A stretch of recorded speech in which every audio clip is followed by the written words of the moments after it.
Hey guys, welcome back to the shop. So we made this cool little blade here, cable Go-Mai with some 15 and 20 fancy stuff there. Be a great little blade. Now we need to make a handle, so we're going to build a handle out of this. We've got some African blackwood, some yellow heart, and that's just two of the pieces here. We're also going to add in some accents with some green, neon green, blue, and white to really make this thing a unique piece. Too funky? I don't think so. First thing I need to do is split this down the center so we have two pieces we can use for scales.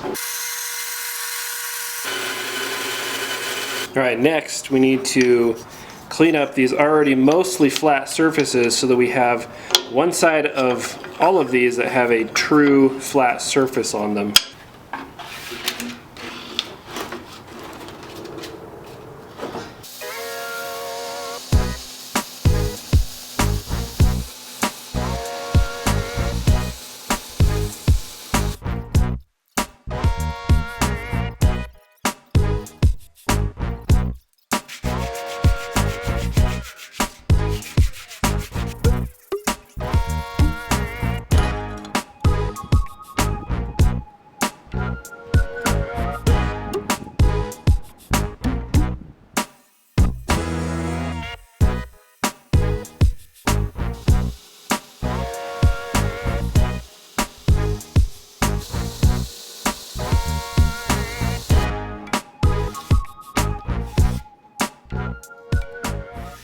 Okay, so we got to clean these angles up a little bit more on the sandpaper, I think. But there is the idea. So I want to have an X in the, between these two, and I have to figure out how to line that up evenly. But that's going to come after we get these handle scales assembled with the rest of the pieces we're going to use, and the edges trued up to a specific width, and then we can line up where that X through the center of the knife handle is going to go.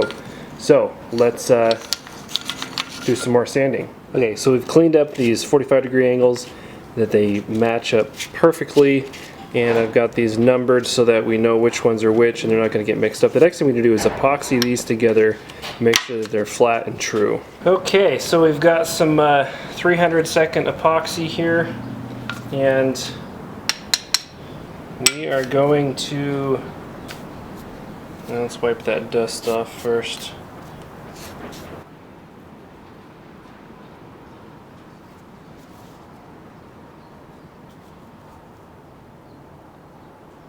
Oh no, I forgot to put this in there. I totally forgot I was going to do that. How do you forget that? Then my 300-second epoxy is probably too stiff. I don't know. Got to rough this G10 up here a little bit. Try to get it stuck in between before that epoxy is too far gone. Come on. Come on, we can do this. I don't know. I might have ruined it.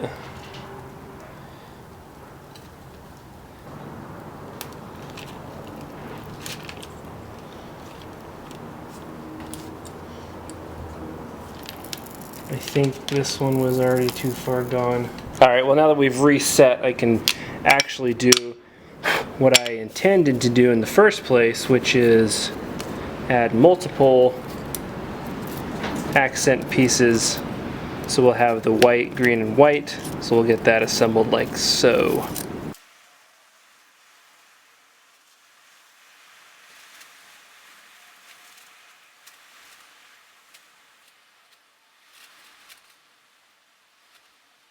Okay, so these are set up, and we can now do the next step on them, which means grind off this and start taking off material on the sides, and also making sure that this is nice and flat once again.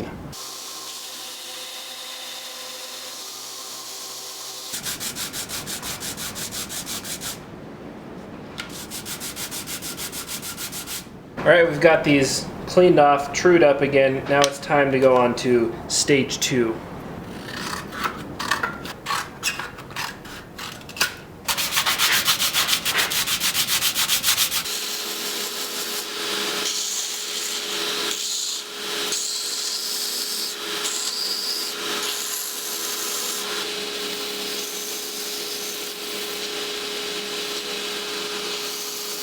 Okay, so basically at this point I'm trying to save this little project from going down to the depths of the trash bin and having to start completely over, which is kind of hard because I'm trying to get this done for a video and it's already Friday. So yeah, what I'm going to do now is, well, first of all, you can see obviously that I made a mistake as far as giving myself enough distance between here and here, and I think I could pull it off still with some minor modifications to the tang here if I was able to use both scales like this, but I can't do that obviously because they weren't designed that way.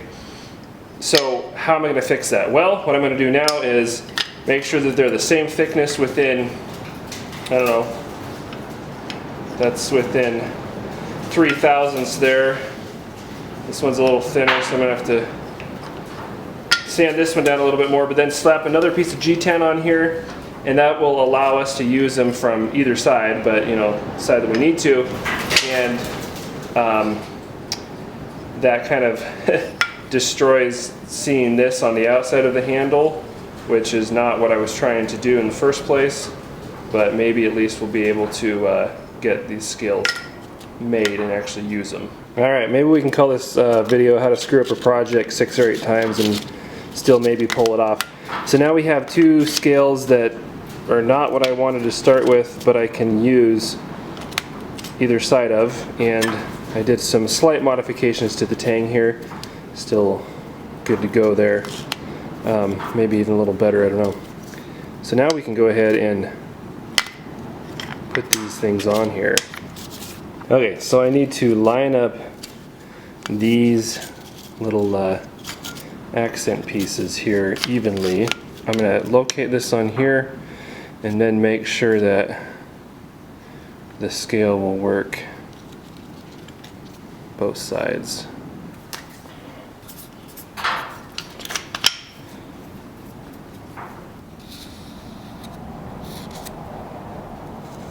Okay, so I kept this handle scale in the same spot and then carefully put this one on the other side and checked where it sat and everything like that. I clamped them together, so now I can drill through the original holes into the second one, and we've got our little accent pieces lined up nicely.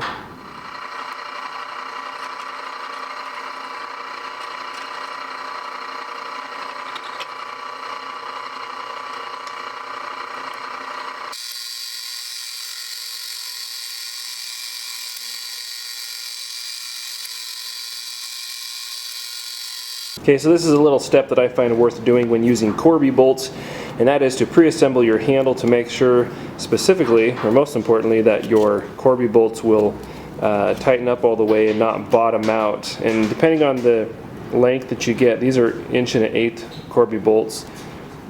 I really only need an inch bolt, but depending on the length, you might not have enough thickness or how deep you've made your countersinks. You have to take all that into account so that you don't end up tightening the bolt all the way down and there's still some slop in there because it has just bottomed out on itself. I actually had to grind a little bit off of the male side on this bolt on the end of the tang here so that it tightened up all the way.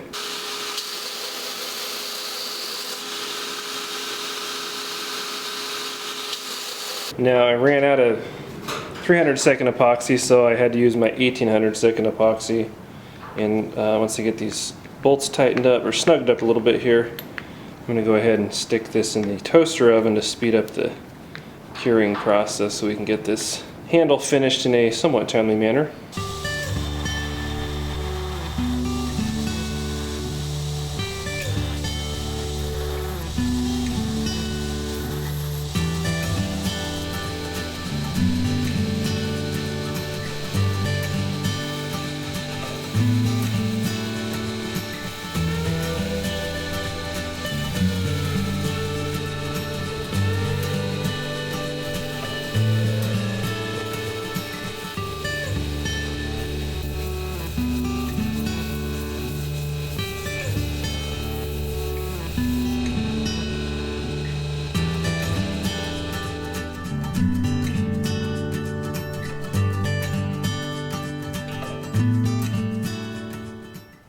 Alright guys, well we finally got it done. Got a nice edge on here. I'll show you this up close in just a second. But thanks for watching the video. This is one of those projects that was kind of fly by the seat of your pants, and I actually thought that I was going to have some of that G10 left on the outside of the handle, but we actually ended up kind of right where we wanted to be in the beginning, so that's great. Anyway, appreciate you guys watching. We'll see you in the next video.